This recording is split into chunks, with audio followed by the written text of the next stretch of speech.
Welcome to hot seat. సహజ కవి, ప్రకృతి ప్రేమికుడు, సామాన్యుల కోసం పాటుపడే జయరాజు గారు మన ముందున్నారు. ఆయనతో ఈరోజు హాట్ సీట్ కార్యక్రమం. థ్యాంక్ యూ జయరాజు గారు మా స్టూడియోకి ఇచ్చేసినందుకు. అన్నిటికంటే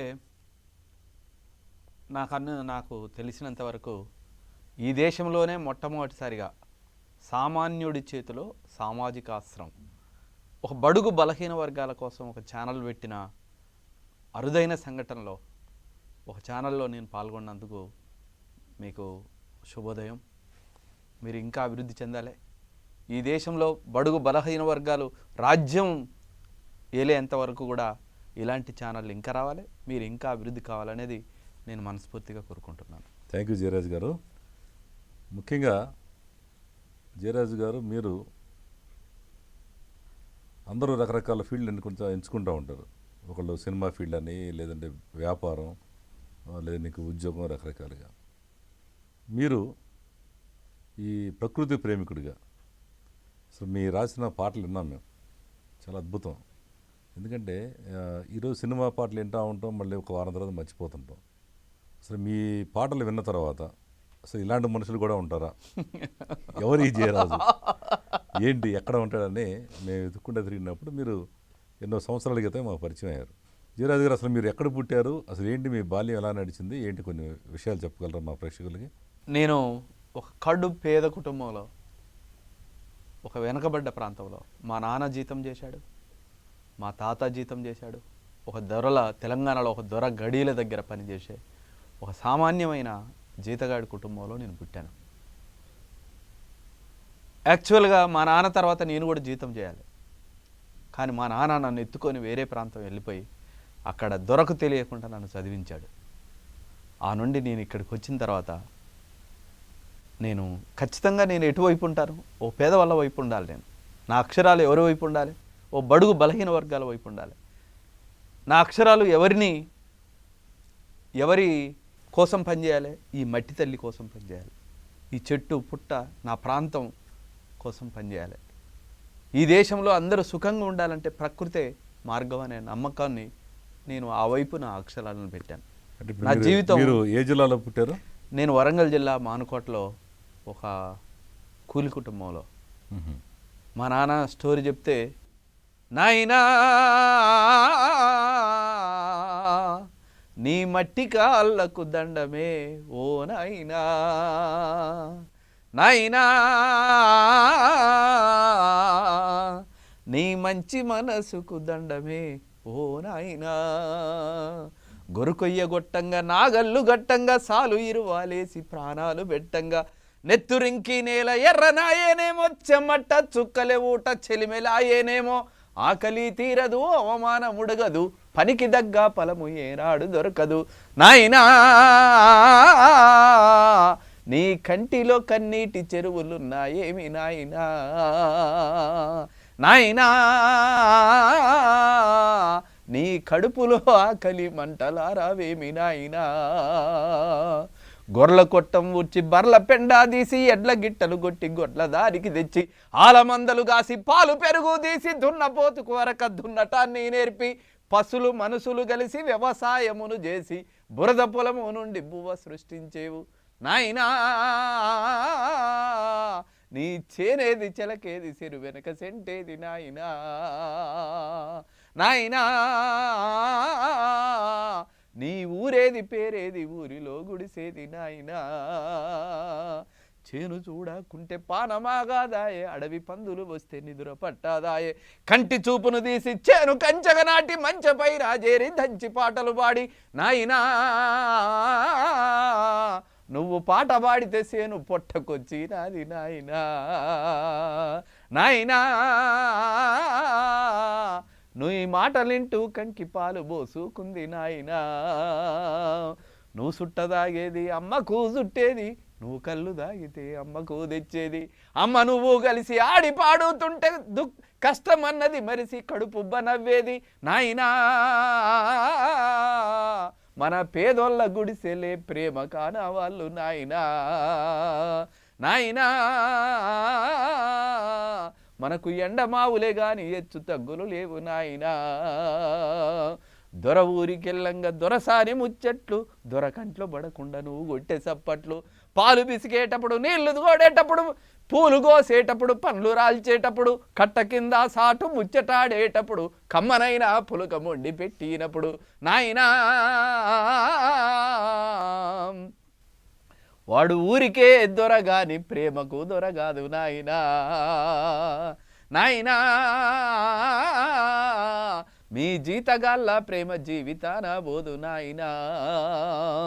కాళ్ళకున్న సెప్పు సేత పట్టుకొని, తల రుమాలు తీసి కడుపు గట్టుకొని, డప్పు కొట్టే కాడ, దరువులేసే కాడ, బొట్టు పెట్టే కాడ, బోనమెత్తే కాడ, పటేళ్ళు పటవార్లు ఊర్లోకొచ్చే కాడ, నాటుకోడితో పిల్ల రాతిరయ్యే కాడ నాయనా. నువ్వు కచ్చడాల ముందు కుక్కలా ఉరికేవు నాయనా. నాయనా ఊరి కుక్కలన్నీ నిన్ను చిత్రంగా చూసేవి నాయనా. నాయనా నీ మట్టి కాళ్ళకు దండమే ఓ నాయనా. నాయనా నీ మంచి మనసుకు దండమే ఓ నాయనా. అది నా జీవితం. ఇప్పుడు చాలా చక్కగా పాడారు. ఈ పాట దేనికి సంబంధించి ఇన్స్పిరేషన్ ఏంటి? మీరు తండ్రి గురించినా లేదంటే? నిన్న ఇవాళ తెలంగాణ రాష్ట్రం వచ్చింది. తెలంగాణ అంటే ఏంటి? ఇలాంటి బడుగు బలహీన వర్గాలు ఎవడైతే కాళ్ళకున్న చెప్పు చేతులు పట్టుకొని కచ్చడాల ముందు కుక్కలాగా ఉరికాడో వాడి జీవితం మారటం కోసం కదా తెలంగాణ ఉద్యమం నడిచింది.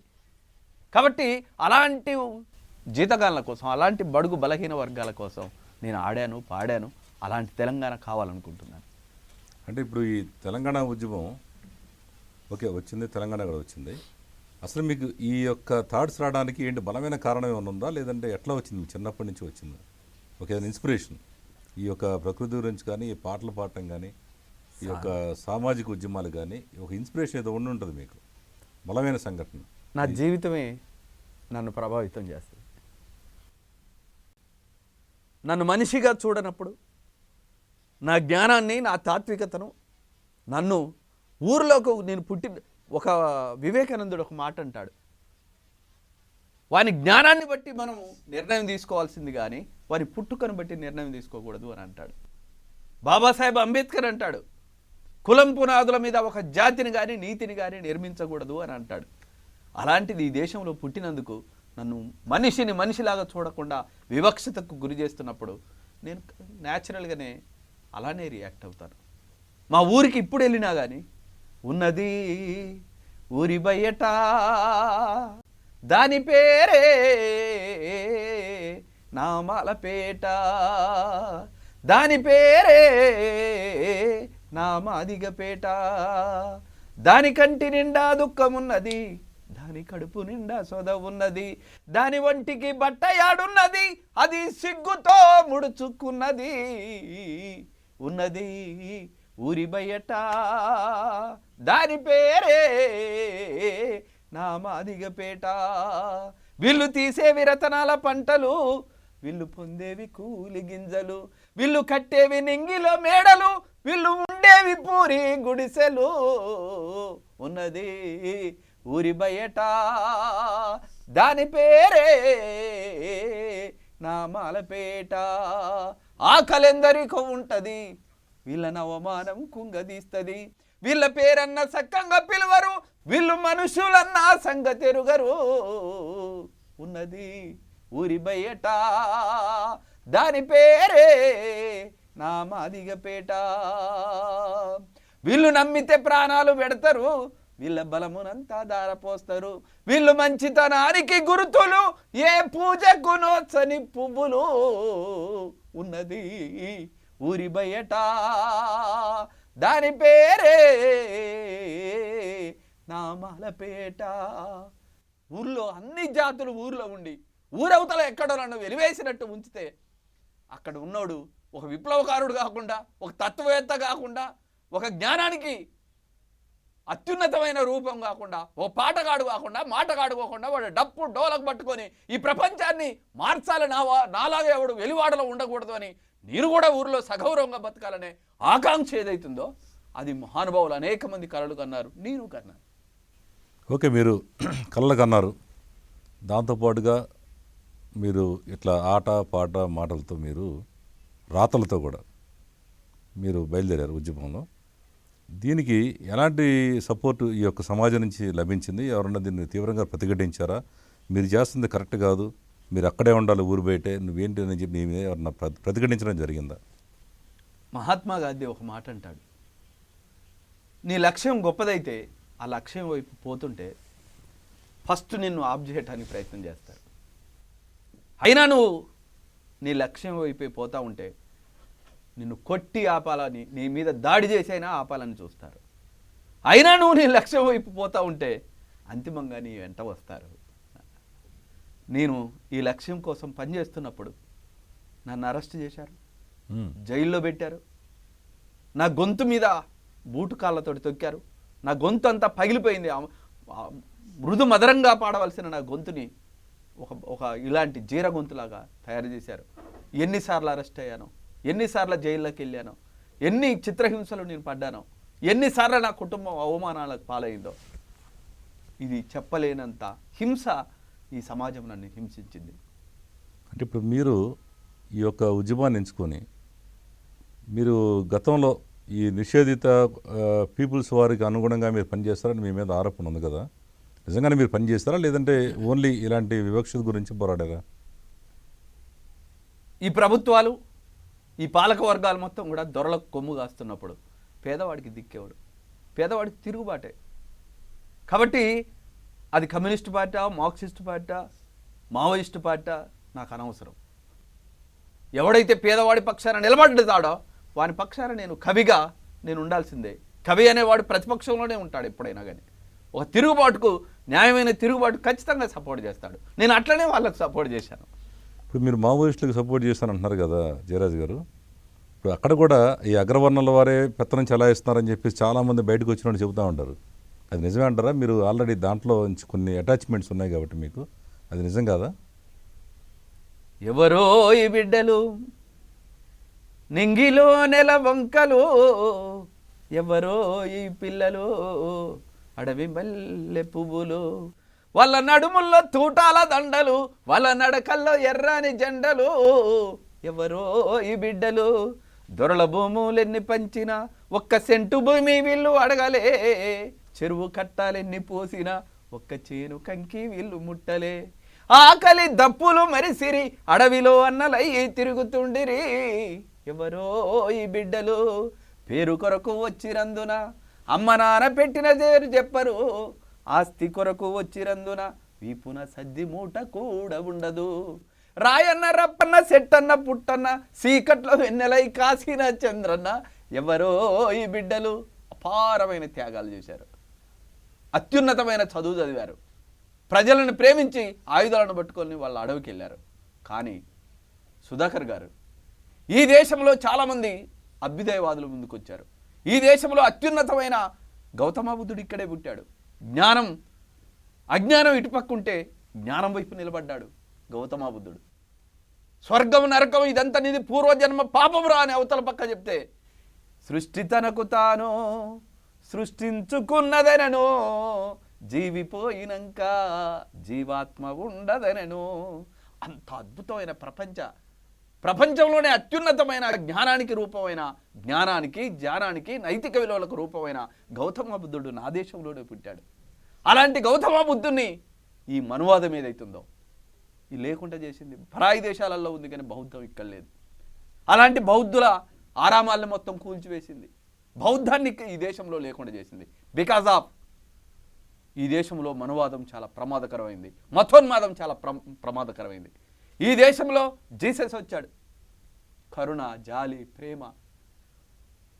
అమ్మలారా నా కోసం ఏడవకండి, మీకోసం మీ పిల్లల కోసం ఏడవండి అని చెప్పాడు. తనని శూలం పెట్టి చేతులకు కాళ్ళకు మేకులు కొట్టి శూలం పెట్టి పొడిచేటప్పుడు కూడా ఆయన చివరి మాట ఒకటి అంటాడు, ఓ ప్రభువా వీళ్ళు ఏం చేస్తున్నారో వీళ్ళు ఎరుగరు అని అంటాడు. అంటే తనను చంపటానికి వచ్చిన వాళ్ళను కూడా ప్రేమించిన మహోన్నతమైన జీసస్ ఈ దేశంలోకి వస్తే కమ్మ క్రైస్తవ, రెడ్డి క్రైస్తవ, మాల క్రైస్తవ, మాది క్రైస్తవ, ఒక చర్చికి పోతే ఇంకొక చర్చి వాడు ఒప్పుకోడు. ఎంత దుర్మార్గం. మనువాదం ఇందులో కూడా చేరింది. అంటే దాంట్లో క్రైస్తవుల్లో కూడా ఈ కమ్మారెడ్డి ఇవన్నీ వచ్చేసాయి. చివరికి ఈ దేశంలో ఒక మనిషిని ఇంకో మనిషి దోపిడీ చేయకూడదు అని ఒక మహత్తరమైన సిద్ధాంతం కలిగిన మార్క్సిజం ఈ దేశంకి వచ్చింది. ఆయన చాలా పేద కుటుంబంలో పుట్టాడు. ఆయన కోటు ఇలా పడుతుంది, మంచిగా పడుతుంది, లోపల బనీని మొత్తం చిరిగి ఉంటుంది. ఆయన పిల్లలు ఆకలి దప్పులతో చచ్చిపోయారు. ఆకలికి తట్టుకోలేక ఆయన కొడుకు ఒకడు వీధులలో దొంగతనాలు చేయటం మొదలుపెట్టాడు. ఆయన బిడ్డ చచ్చిపోతే 3 రోజులు శవాన్ని ఇంట్లో పెట్టుకుంటారు, శవపేటికట్టు డబ్బులు లేక. అలాంటి పేదరికం అనుభవించి ఒక ఎర్రజెండా కోసం కమ్యూనిస్టు ప్రణాళిక సృష్టించి ప్రపంచ కార్మికులారా ఏకం కండి అని చెప్పిన మహోన్నతమైన కమ్యూనిస్టు పార్టీ ఈ దేశంలోకి వస్తే రెడ్డులందరూ ఒక పార్టీ, కమ్ముళ్ళందరూ ఒక పార్టీ. మార్క్సిజంలో కూడా మనువాదం చొరబడ్డ తర్వాత ముక్కలైపోయింది. అది మావోయిస్టులకు కూడా వర్తిస్తుంది, అది మార్క్సిస్టులకు కూడా వర్తిస్తుంది, అది కమ్యూనిస్టులకు కూడా వర్తిస్తుంది. చివరికి దారుణం ఏంటంటే సుధాకర్ గారు ఈ దేశంలో కులానికి వ్యతిరేకంగా పోరాడిన, తన జీవితాన్ని మొత్తం కూడా కులానికి వ్యతిరేకంగా పెట్టిన, కులం పునాదుల మీద ఒక జాతిని కానీ నీతిని కానీ నిర్మించలేరు అని చెప్పిన మహోన్నతమైన రాజ్యాంగ నిర్మాత బాబాసాహెబ్ అంబేద్కరిస్టులుగా చెప్పబడుతున్న వాళ్ళల్లో కూడా మనువాదం ప్రవేశించింది. ఒకడు మాల సంఘం పెడితే ఇంకొకడు మాదిగ సంఘం పెడతాడు. ఈ దేశంలో మనువాదం చాలా ప్రమాదకరమైందని బాబాసాహెబ్ అంబేద్కర్ ఆ రోజు చెప్పాడు. ఈ దేశానికి ప్రధానమైన 2 అని అన్నాడు. ఒకటి పెట్టుబడిదారి వ్యవస్థ, 2 మనువాదం, మతోన్మాదం ఈ దేశానికి ప్రమాదకరం అని చెప్పాడు. ఇంత అభ్యుదయకరమైన శక్తులు మొత్తం కూడా విచ్ఛిన్నమైపోవటానికి కారణం ఈ దేశంలో మతోన్మాదం. అంటే ఇప్పుడు మీరు చెప్పేదాన్ని బట్టి ఇప్పుడు ఒక మావోయిస్టు సిద్ధాంతం కూడా దాంట్లో కూడా ఇదే ఎవరు అతీతులు గారు కులాల ప్రకారం వచ్చేసింది.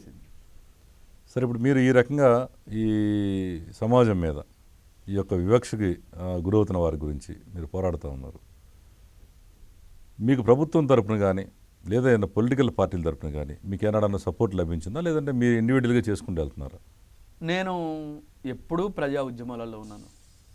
నేను పేదవాళ్ళతోటి ఉద్యమాలు చేశాను, కన్నీళ్ళు కష్టాలు అనుభవించే వాళ్ళతో ఉన్నాను. గనిలో వనిలో కార్ఖానాల్లో హిలాతలంలో హేమం పిండిన కార్మిక వీరుల కర్మజలానికి ఖరీదు కట్టే శరాబులేడు అంటాడు శ్రీశ్రీ. అలాంటి బొగ్గు గనులలో పనిచేస్తున్న కార్మికుల కోసం నా జీవితాన్ని పెట్టాను. 5వ వేతన ఒప్పందం కోసం, 6వ వేతన ఒప్పందం కోసం, 7వ వేతన ఒప్పందం కోసం జైళ్ళకి వెళ్ళాను, అరెస్ట్ అయ్యాను, ల్యాక్స్ ఆఫ్ పీపుల్ని కదిలించాను. నేను వాళ్ళ జీవితాలు బాగుపడటం కోసం నేను పోరాడాను. అట్లా నేను ప్రతి ఉద్యమంలో వస్తూ వచ్చాను. ఉద్యమే నా జీవితం. పాటే నా ప్రాణము, పాటే నా జీవితం, ప్రకృతి ఇచ్చిన వరము, స్వరమేలే నా బలం, ఆటుపోటులెదురైనా ఆగదు నా ప్రయాణము, పాటే నా ప్రాణము, పాటే నా జీవితం. జయరాజన్న, మీరు ఈ రకంగా ఒక మావోయిస్టుకు సంబంధించిన ఒక ఉద్యమానికి ఆకర్షితుడై మారుమూల నివసించే పేద ప్రజల కోసం అనేక రకాల ఆట పాటలతో గడిపారు. అక్కడి నుంచి తిరిగి మళ్ళీ జీవన స్రవంతులోకి ఎప్పుడు వచ్చారు, ఎందుకు వచ్చారు, కారణం ఏంటి? నేను చెప్పానుగా, విచ్ఛిన్నం. అన్ని ప్రగతిశీల భావాలు కలిగిన వాళ్ళని కూడా ఈ కులం అనేది ఈ దేశంలో కుమ్మేస్తుంది, ఐక్యం కాకుండా చేస్తుంది. నేను ఇంత జీవితాన్ని నేను వీళ్ళ కోసం పెడితే వీళ్ళు ఐక్యంగా ఉండట్లేదు, వీళ్ళు కలిసి నడవట్లేదు, ప్రగతిశీల శక్తులతోటి ఉద్యమంగా అందరూ మమేకమై జీవించట్లేదు, శత్రువు బలంగా ఉన్నాడు, జీవితం వేస్ట్ అయిపోయింది అనే ఒక బాధతోటి నేను జబ్బును పడ్డాను. ఇదే నిమ్స్ హాస్పిటల్లో నాకు పెద్ద మేజర్ ఆపరేషన్ జరిగింది, క్యాన్సర్ అని చెప్పాడు. ఎప్పుడు, ఎన్ని సంవత్సరాల క్రితం? దాదాపు 8 సంవత్సరాల క్రితం క్యాన్సర్ అని చెప్పారు. కడుపు మొత్తం ఆపరేషన్ చేశారు. సుధాకర్ అన్న, నేను బయటికి హాస్పిటల్కి వచ్చే ముందు డాక్టర్లు చెప్పారు, నువ్వు 2 నెలల కంటే ఎక్కువ బతుకో అని చెప్పారు. ఈ 2 నెలల్లో నేనేం చేయాలి? అప్పటికి ఇల్లు లేదు, వాకిల్ లేదు, ఏం లేదు. నాకు మా నాన్న జీతగాడుగా పనిచేస్తే 2 ఎకరాలు ఉంటే అందులో 1 ఎకరం మా పేదవాళ్ళకి ఇచ్చాను, 1 ఎకరం అమ్మి ఒక చిన్న ఇల్లు కట్టుకున్నాను. ఓకే, నా ఆశయం ఫెయిల్ అయింది, దీనికి కారణం ఏంటి అని వెతకటం మొదలుపెట్టాను. వెతికితే నా మిత్రులు ఒకళ్ళు నాకు బాబాసాహెబ్ అంబేద్కర్ పుస్తకం తీసుకొచ్చి ఇచ్చారు. అప్పటిదాకా నాకు ఆ బాబాసాహెబ్ అంబేద్కర్ నేను మార్క్సిజం చదివాను, కానీ నేను అంబేద్కరిజానికి సంబంధించింది చూడలేదు. అంబేద్కర్ని చదువుతుంటే అస్సలు ఓహో ఇక్కడనే పుట్టాడు కదా మార్క్స్ అనిపించింది నాకు. మా బల్లో టీచర్ అంబేద్కర్, మా బతుకు ఫ్యూచర్ అంబేద్కర్, మా దారికి టార్చ్ అంబేద్కర్, భారత్కు మార్క్స్ అంబేద్కర్, జగోరే జాగో అంబేద్కర్, జగత్ జననేత అంబేద్కర్, బడుగులకు ప్రాణం అంబేద్కర్, భారత్కు మార్క్స్ అంబేద్కర్, కులానికి శూలం అంబేద్కర్, మతానికి బంధురా అంబేద్కర్, మనువుకు మరణం అంబేద్కర్, మానవత మూర్తి అంబేద్కర్, భూమకై పోరితే అంబేద్కర్, భూములను పంచితే అంబేద్కర్, పరిశ్రమల వాటా అంబేద్కర్, ప్రగతి జన సూత్రం అంబేద్కర్, జగోరే జాగో అంబేద్కర్, జగత్ జననేత అంబేద్కర్, బడుగులకు ప్రాణం అంబేద్కర్, భవితకు మార్గం అంబేద్కర్, భువ్వకై పోరితే అంబేద్కర్, భూములను పంచితే అంబేద్కర్, పరిశ్రమల వాటా అంబేద్కర్, ప్రగతి జన సూత్రం అంబేద్కర్, మా ఇంటి నీడ అంబేద్కర్, మా కొలువుల జాడ అంబేద్కర్, ప్రేమికుల స్వప్నం అంబేద్కర్, పేదలకు రాజ్యం అంబేద్కర్. అంబేద్కర్ తపన. ఆయన ఈ దేశంలో ఉన్న భూస్వాములకు 1000 ఎకరాలు ఉన్నాయి, అలా ఉండటానికి వీల్లేదు అని చెప్పాడు. భూమి జాతీయం చేయాలని చెప్పాడు, పరిశ్రమల్లో వాటా కావాలని చెప్పాడు, బడుగు బలహీన వర్గాలకు ట్రేడ్ యూనియన్ చట్టాలు చేశారు. మొట్టమొదటిసారిగా పార్లమెంట్లో ఈ దేశంలో మహిళలకు ఆస్తి హక్కు కావాలని కొట్లాడాడు. హిందూ కోడ్ బిల్లు తీసుకొచ్చాడు. ఆయన అనేక విషయాలు పార్లమెంటు ముందు పెట్టాడు. ఆర్థిక సమానత్వం కావాలని అన్నాడు, పార్లమెంట్ అంగీకరించలేదు. సామాజిక సమానత్వం కావాలని చెప్పాడు, పార్లమెంట్ ఆమోదించలేదు. కేవలం ఓటు ద్వారా పేదవాడు కూడా పార్లమెంటుకు రావచ్చు అనే విషయాన్ని మాత్రం రాజ్యాంగంలో పొందుపరిచారు. ఆయన బయటకు వచ్చి అన్ని విషయాలు అంగీకరించకుండా కేవలం ఇవి మాత్రమే అంగీకరిస్తే ఆయన ఒక మాట అంటాడు, ఈ రాజ్యాంగం నాకు పట్టని చొక్కా లాంటిది అని అంటాడు. అంత దుఃఖపడతాడు ఆయన. హాట్ సిటీ కార్యక్రమంలో ఒక చిన్న విరామం.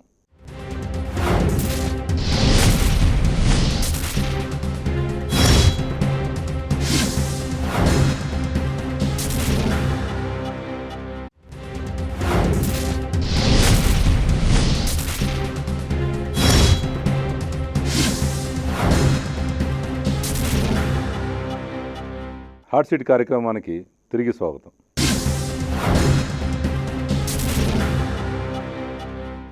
జయరాజన్న, మీ పాటలను విన్నా నేను కూడా మీ అభిమానిని. వీటన్నిటిలో ఇప్పుడు మీరు మనిషి పార్ట్స్ అన్నీ చెప్పారు, కళ్ళు ముక్కులు చెవులు ఈయన మనకు కనపడని ఇంకోటి ఉంది, అది మనసు. అవునా? ఎందుకంటే ఇప్పుడు ఇవన్నీనేమో మనం అది చూసిది కావాలనుకుంటాం, లేదా ఇది తాకాలనుకుంటాం. ఇవన్నీ మనసు అనే దానికి కనపడదు కాబట్టి మీ మనసు పాట చాలా బాగుంటుంది. ఎందుకంటే ఇప్పుడు ఈ రోజున ఇప్పుడు మీరు చేసే మంచి కార్యక్రమం, వాడి మనసు మంచిది కాబట్టి దీన్ని డిస్టర్బ్ చేయాలని చూస్తున్నాడు.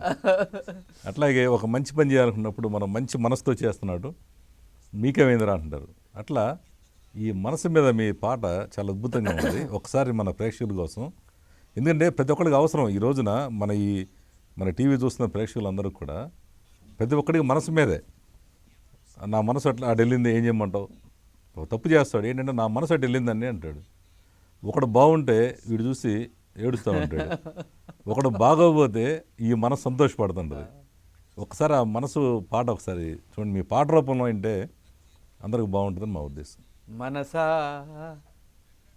నేను నిప్పుతోటి కడుగనా, మనసా మనసా కన్నీళ్లతో నేను మార్చనా, మనసా మనసా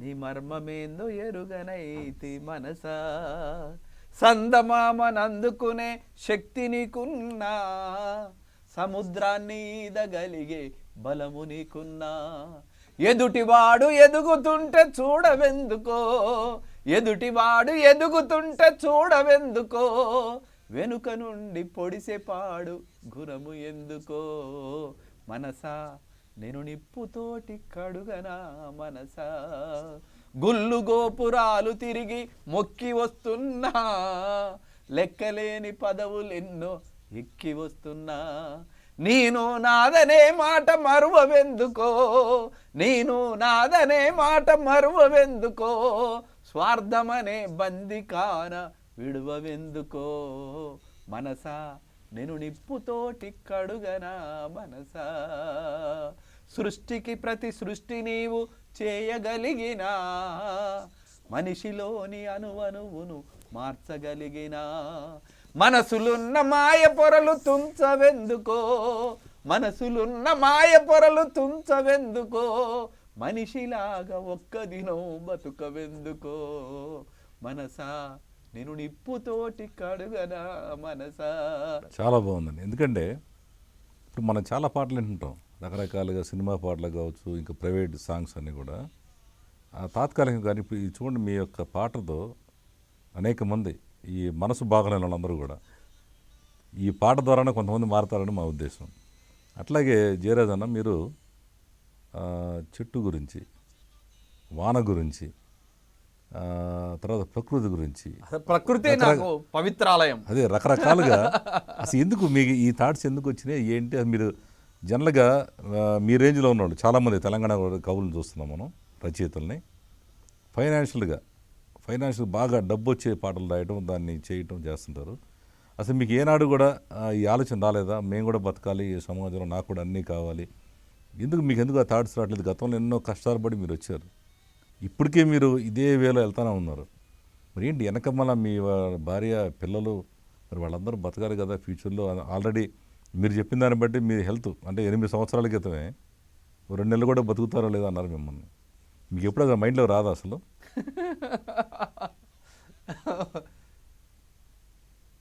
ఈ ప్రపంచాన్ని జయించిన అలెగ్జాండర్ అనేవాడు చచ్చిపోయేటప్పుడు 3 విషయాలు చెప్తాడు. నేను చచ్చిపోయిన తర్వాత నా శవాన్ని డాక్టర్లు మోయాలి అని అంటాడు. ఎందుకంటే డాక్టర్ అనేవాడు చావును ఆపలేడు కాబట్టి. నేను చచ్చిపోయిన తర్వాత నేను సంపాదించిన వజ్రవైడూర్యాలు మొత్తం కూడా నా శవం వెళ్ళిపోతుంటే ముందు చల్లండి అని అంటాడు. ఎందుకంటే అవి నావి కావు, సమాజంలో నుంచి తీసుకొచ్చుకున్నాయి అని అంటాడు. నేను చనిపోయిన తర్వాత నా చెయ్యి ఇలా ఓపెన్గా పెట్టి పూడ్చివేయండి అని అంటాడు. ఎందుకు అంటే పోయేటప్పుడు ఎవడైనా కానీ ఏమీ తీసుకెళ్ళడు రా అని చెప్తాడు ఆయన. ఈ సత్యం నేను చావుకు దగ్గర దాకా పోయినప్పుడు నాకు అర్థమైంది. ఓహో, ఎవడైనా కానీ అంబేద్కర్ అంటాడు, నీ కుటుంబం కోసం బతికితే నీ కుటుంబం వారు మాత్రమే నేను గొప్పగా చూసుకుంటారు. ఈ సమాజం కోసం బతికితే ఈ సమాజం అంతా నిన్ను 1000 సంవత్సరాల జీవితం, నేను 60 సంవత్సరాలు బతికటానికి ఇక్కడికి రాలేదు, 1000 సంవత్సరాలు బతకటానికి ఇక్కడ వచ్చాను. నేను చనిపోయిన తర్వాత కూడా నా ప్రతి అక్షరం ఈ నేల మీద అరుస్తూనే ఉంటుంది, మోగుతూనే ఉంటుంది, పాట పల్లవిస్తూనే ఉంటుంది. కాబట్టి నేను జీవితం తగ్గించుకోవటానికి రాలేదు, జీవితాన్ని విశాలంతం చేయటం కోసం వచ్చాను. జయరాజ్ అన్న, మీరు అక్కడి నుంచి వచ్చారు, సిటీకి వచ్చారు, ఈ నిమ్స్ హాస్పిటల్లో ట్రీట్మెంట్ అయితే తీసుకున్నారు. ఆ తర్వాత మీరు ఈ అంబేద్కర్ భావం, తర్వాత బుద్ధిజం దీని మీద రాస్తూ ఉన్నారు. ఈ మధ్య కూడా మీరు ఆరోగ్యం బాగోక మళ్ళీ మొన్న హాస్పిటల్స్కి వెళ్ళి వచ్చినట్టు తెలిసింది. ఇప్పుడు ఇలాంటప్పుడు మీకు అంటే ఇప్పుడు తెలంగాణ వచ్చింది, మీలాంటి కవులకి గాయకులకి మంచి ఒక సత్కారం లభిస్తుంది అని విన్నాం మన ఈ మధ్య పేపర్లో చూస్తున్న మీడియాలో కూడా. మీకు ప్రభుత్వ పరంగా అంటే ఇలాంటి ఒక విశిష్ట వ్యక్తులను గుర్తించి ఇప్పుడున్న ముఖ్యమంత్రి గారు కూడా మిమ్మల్ని పిలిపించినట్టు తెలిసింది మొన్న. ఆయన ఎట్లా ఉంది మీ మీద? అంటే ఒక మీరే కాదు, మీలాంటి గాయకులు, కవులు, తెలంగాణ కోసం పోరాడిన అనేక మంది ఆటపాటలతోనే ఉద్యమం డెవలప్ అయింది. దీనికి మీకు ప్రత్యేకంగా ఏమన్నా ప్రభుత్వం తరపు నుంచి ఏమైనా సహాయం లభిస్తుందా? అంటే తెలంగాణ ఉద్యమం తర్వాత ఒక తెలంగాణ ప్రభుత్వం వచ్చింది.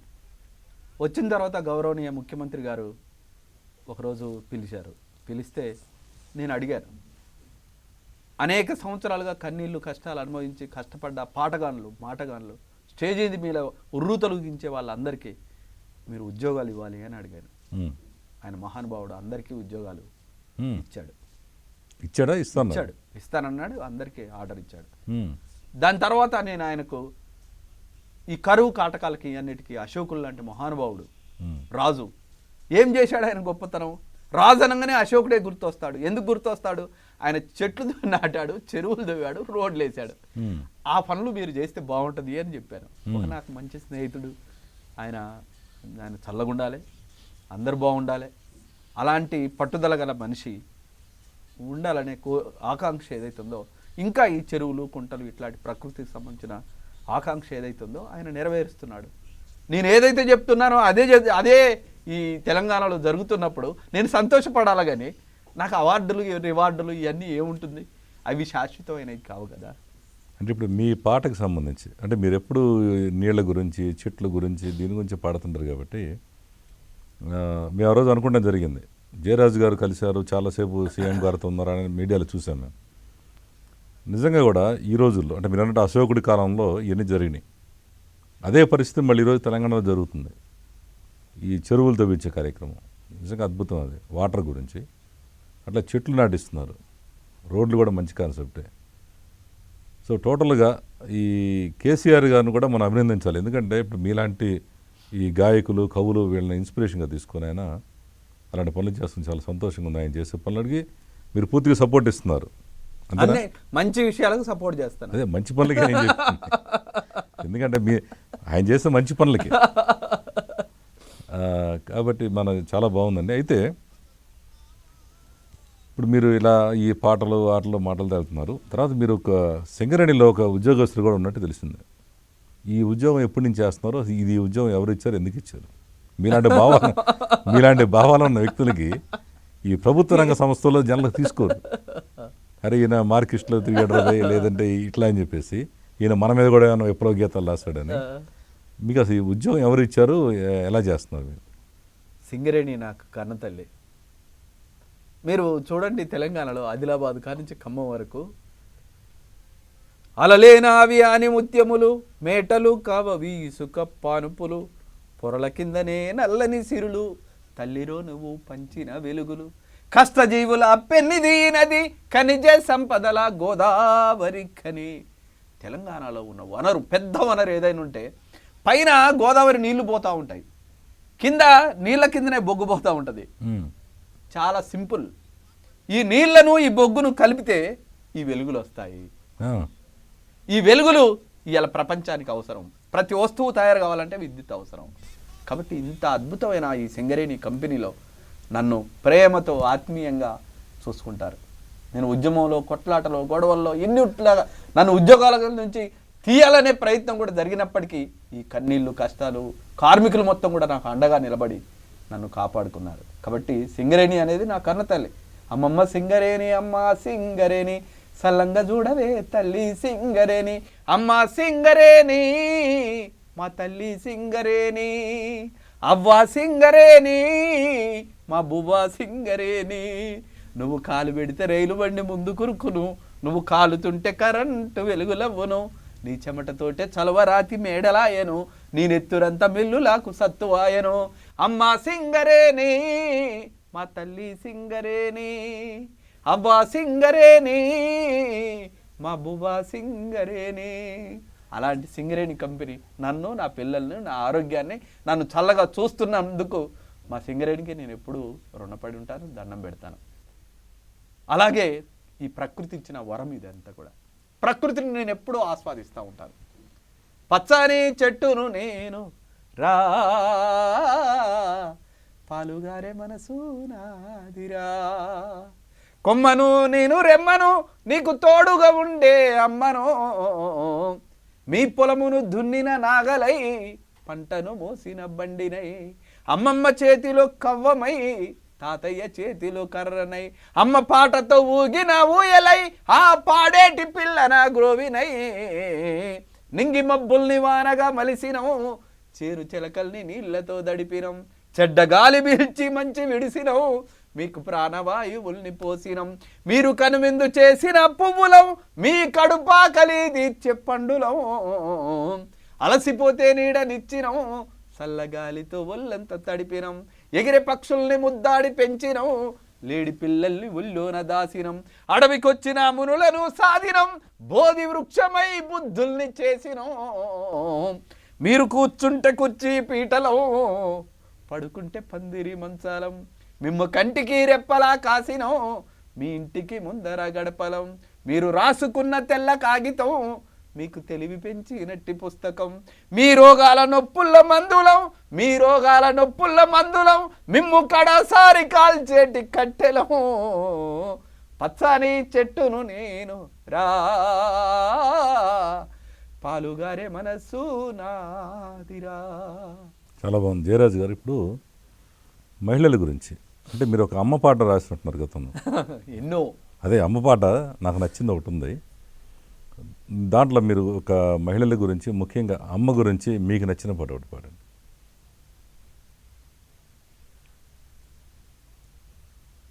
అమ్మ చనుబాల రుణం ఎట్లా తీరిపోవునో, అమ్మ ముద్దు మురిపాలెట్లా మరిచిపోదునో, ఎన్ని జన్మలైనా అమ్మ ప్రేమ వీడిపోదురా, అమ్మ కాళ్ళ కింద చెప్పునైనా చాలీ జన్మరా, అమ్మ గుండె మీద ఆడుతుంటే నడక వచ్చెనో, అమ్మ గుండె మీద ఆడుతుంటే నడక వచ్చెనో, అమ్మ ఎదలోన వాలిపోతే నిద్ర పట్టెనో.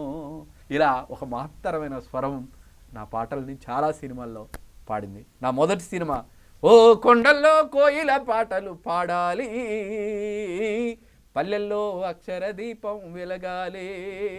ఇది దండోరా సినిమాలో, నారాయణమూర్తి సినిమాలో. రీసెంట్లీ వానమ్మ వానమ్మ వానమ్మ అది కూడా సినిమాలో పెట్టారు. ఏది ఏ సినిమాలో పెట్టారండి? చాలా బాగుంటుంది వాన గురించి. ఇది రాజ్యాధికారం అనే సినిమా. నేను అదే అడగబోతున్నా ఇప్పుడు వాన పాట గురించి. వానమ్మ వానమ్మ వానమ్మ ఒక్కసారన్న వచ్చిపోవే వానమ్మ, చేలల్లో నీళ్లు లేవు, చిలకల్లో నీళ్లు లేవు, వాగుల్లో నీళ్లు లేవు, వంపుల్లో నీళ్లు లేవు, నిన్నే నమ్మిన రైతు కళ్ళల్లో నీళ్లు లేవు, వానమ్మ వానమ్మ వానమ్మ ఒక్కసారన్న వచ్చిపోవా మానమ్మ. ముఖ్యంగా జయరాజ్ గారు, మీరు ఈ ఉద్యమాల్లో ఉన్నప్పుడు ఈ కొంతమంది నాయకులు ఎవరైతే ఈ పెరియారు, అట్లాగే పూలే, ఇలాంటి అంబేద్కర్ ఇలాంటి ఉన్నారు కదా, వాళ్ళ గురించి ఏమన్నా మీరు స్టడీ చేస్తారా, లేదంటే ఎట్లా వాళ్ళు? పూలే సమత మమతలు పంచి జనుల హితము కోరిన గౌతమా, సమత మమతలు పంచి జనుల హితము కోరిన గౌతమా, కులము మతములు మరచి బడుగుల నొకటి చేసిన బౌద్ధమా, సామ్యవాదపు కలలు కన్నా సమసమాజపు నేత్రమా, మనుషులందరూ ఒక్కటేనని చాటినావో మహాత్మా, జ్యోతిబా పూలే జోహారు జోహారు, మా జాతికే మీరు దీపమైనారు, ఎవడు అధికుడు ఎవడు అధముడు ఎవడు చేసిన ధర్మమిది అని బడుగు జీవుల కూడగట్టి భారతీయతనొకటి చేసి అక్షరాలను నేర్పి జనులను ఆయుధాలుగా మలిచినవు, జ్ఞానమును పంచి సుజ్ఞానిగాను నడిచినవు, జ్యోతిబా పూలే జోహారు జోహారు, మా జాతికే మీరు దీపమైనారు, రంగు రంగుల ఇంద్రధనసు వంగిపోవుట సత్యమో, నింగిలో నా నిగనిగలకు నీలి రంగే నిత్యము, మార్పు కోరిన సూర్యుడా ఇక తూర్పు దిక్కే మాదిరా, బడుగులకు బలహీనులకు ఆరాధ్య దైవము నీవురా, జ్యోతిబా పూలే జోహారు జోహారు, మా జాతికే మీరు దీపమైనారు. ఆ మహానుభావుడు ఆయన భార్యకు చదువు రాకుంటే చదువు నేర్పాడు, మహిళలకు ఆ రోజుల్లో చదువు చెప్పటం, నస్రీ స్వాతంత్రమర్హతి, స్త్రీలకు స్వేచ్ఛ లేదు, పుట్టినప్పుడు తండ్రి దగ్గర ఉండాలి, యవ్వనంలో భర్త దగ్గర ఉండాలి, వృద్ధాప్యంలో కొడుకుల దగ్గర ఉండాలి.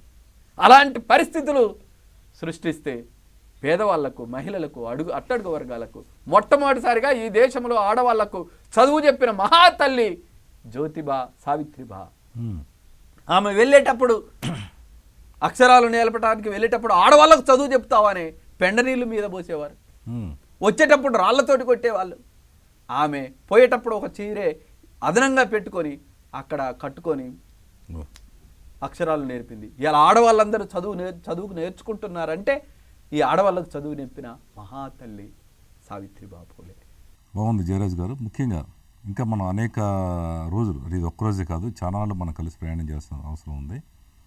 ముఖ్యంగా మా ప్రేక్షకుల కోసం మీరు ఎన్నో పాటలు రాశారు కదా, దాంట్లో నంబర్ 1 అనే సాంగ్ అన్నిట్లో నంబర్ 1 ఇది అనే పాట మీకు నచ్చిన నంబర్ 1 సాంగ్ ఏదో ఒకసారి పాడి వినిపించింది చివరికి.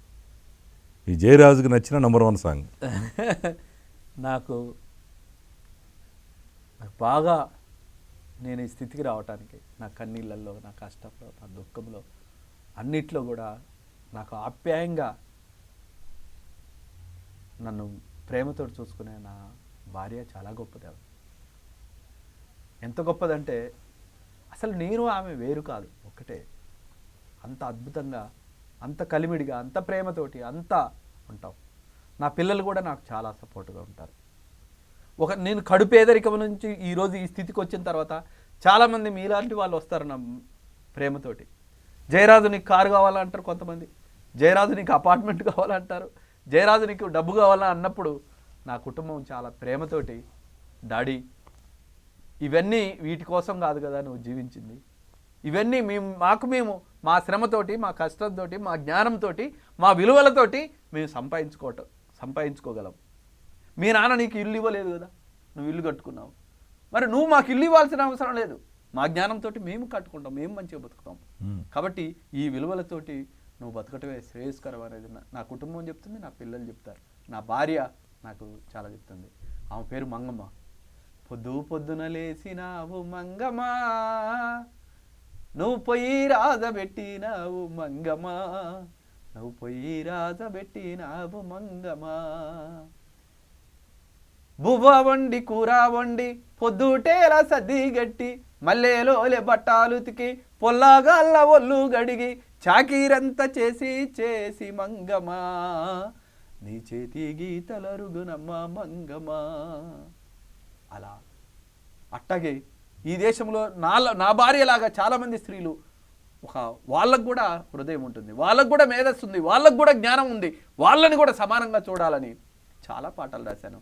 చెల్లెలా నువ్వు చెయ్యాలేని పనంటూ లేదమ్మా, తల్లిరో నువ్వు స్వేద తీర్చనిదే మానవాళికి నీడేదమ్మా, నింగి కన్నా గొప్పది నీ మది, నింగి కన్నా గొప్పది నీ మది, నేల కన్నా ఓపిక నీది, చెల్లెలా నువ్వు చెయ్యాలేని పనంటూ లేదమ్మా, పురిటి నొప్పుల గుర్తువు నీవు, పుడమికి ఆనవాలు నీవు, ప్రేమకే పుట్టినిల్లువు నీవు, త్యాగానికి తల్లివి నీవు, చెల్లెలా నువ్వు చెయ్యాలేని పనంటూ లేదమ్మా, నాగేటి చాళ్ళల్లో నీవు, చేనేత బట్టల్లో నీవు, ప్రాజెక్టులు కట్టింది నీవు, పొదుపును కనిపెట్టింది నీవు, చెల్లెలా నువ్వు చెయ్యాలేని పనంటూ లేదమ్మా, తెల్లకోటు డాక్టరు నీవు, నల్లకోటు రాయరువు నీవు, బార్డర్లో సైన్యము నీవు, భారతమ్మ రూపము నీవు, చెల్లెలా నువ్వు చెయ్యాలేని పనంటూ లేదమ్మా, తల్లిరో నువ్వు స్వేద తీర్చనిదే మానవాళికి నీడేదమ్మా. అలాంటి మహిళలందరూ బాగుండాలి. చివరిగా నేను నాన్నతోటి ప్రారంభించాం మనం.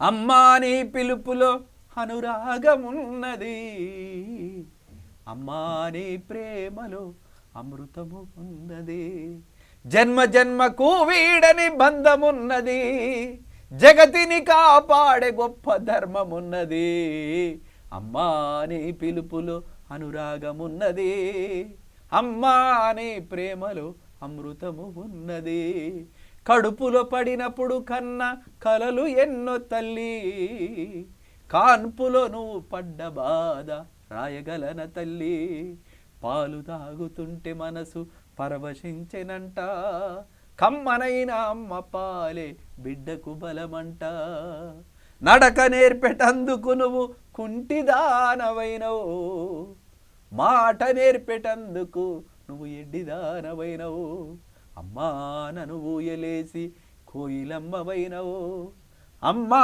నీ ఒడిని మొదట పడిని చేసుకున్నావు, పాట పాడుతుంటే గుండె దరువులేసినావు, ఆటలాడుతుంటే గెలిపించి ఓడినావు, అమ్మా నువ్వు తిడితే చిరుజల్లు కురిసినట్టు, అమ్మా నువ్వు కొడితే మీద పూలు చల్లినట్టు, దేవతలతో పోల్చి నీకు పూజ చేయలేను, ఏ దేవత నీలా నాకు జన్మనివ్వలేదు.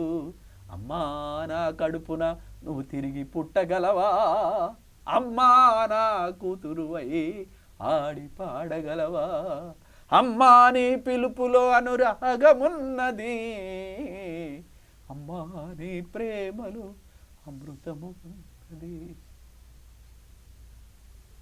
ఇంకా చాలా జయరాజు గారు, ఎందుకంటే ఈ రోజుల్లో ఈ తల్లి ప్రేమకి దూరం అవుతున్న వాళ్ళు, తల్లి ఎంత బాగా చూసినా కానీ వాళ్ళని మర్చిపోయి వృద్ధాశ్రమంలో పడేస్తున్న వాళ్ళు చాలామంది ఉన్నారు. వాళ్ళందరూ కూడా మీ పాట కనువిప్పు అవుతుందని ఆశిస్తూ, ముఖ్యంగా ఈ రోజున మా నంబర్ 1 స్టూడియో వచ్చినందుకు చివరగా, అంటే మీరు అప్పటికప్పుడు కవి పాట రాస్తారు కాబట్టి మా నంబర్ 1 స్టూడియోకి నంబర్ 1 న్యూస్ సామాన్యుడి చేతిలో సామాజిక అస్త్రం, దీని మీద ఇన్స్టెంట్గా ఒక చిన్న 2 చరణాలు పాడగలరా? సామాన్యుడి చేతిలో సామాజిక అస్త్రం అయింది, ఇది అవ్వాలని మా ఉద్దేశం. ఇప్పుడు ఏమైనా ఇన్స్టెంట్గా మా ప్రేక్షకుల గురించి ఏమైనా పాడగలరా? ఒక చిన్న ఒక చరణం. మా ఛానల్ నెంబర్ 1, మా బతుకుకు నెంబర్ 1, మా బాటకు నెంబర్ 1, మా ఆటకు నెంబర్ 1, మా పాటకు నెంబర్ 1, అన్నిటికీ నెంబర్ 1. అసలు 1లో ఉన్న ఆదర్శం అన్నీ కలిపితేనే 1. 1 అనేది ఒక్కటి సపరేట్గా ఉండదు. అది అసలు మొత్తం అంకెలకు మొదటి అక్షరం 1 కదా. కాబట్టి ఇంత అద్భుతమైన ఛానల్, నెంబర్ 1 ఛానల్ మా జీవితంలోనే ఒక నెంబర్ 1 ఛానల్గా నిలబడాలనేది మనస్ఫూర్తిగా కోరుకుంటున్నాను. జయరాజన్న, మేము పిలవగానే నంబర్ 1 న్యూస్ స్టూడియోకి వచ్చి మీ యొక్క విలువైన సమయాన్ని కేటాయించి మీ అద్భుతమైన పాటలు, మాటలు, ఇంకా వెలకట్టలేని ఎన్నో మీరు మాకు మా ప్రేక్షకులందరూ కూడా అందించారు. Thank you జయరాజన్న. మీరు నిండు నూరేళ్ళు హ్యాపీగా ఉండాలని, ప్రకృతిని ప్రేమిస్తూ ఉండాలని, అనేక మంది మీలాంటి వాళ్ళు తయారు చేయాలని మా కోరిక. ఇది ఈరోజు హాట్ సిటీ కార్యక్రమం. తిరిగి వచ్చే వారం మరొక విశిష్ట వ్యక్తితో కలుద్దాం.